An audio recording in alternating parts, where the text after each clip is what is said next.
This video is a part of a series all about manipulating arrays. Today we're going to talk about the every method.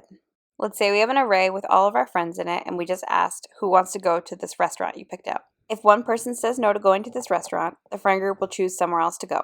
The every method can help us out here. The every method checks if all items in the array pass the criteria given. It will return true if all items pass the test, or false if any items fail the test.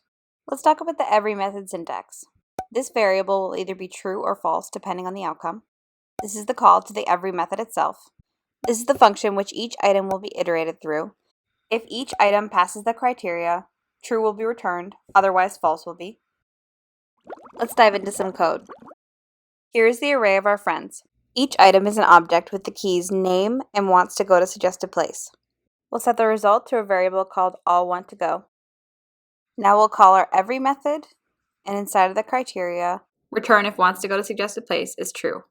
We'll make sure to do a console.log so that we can print out our result in the terminal. Now we'll run the file and we'll see that it comes back as false. This is because not all of our friends said that they wanted to go to the suggested place. Let's say that we convinced the friends that didn't want to go to the restaurant to go. You'll see that wants to go to suggested place is true for everyone now. And now when we rerun the file, we'll see true.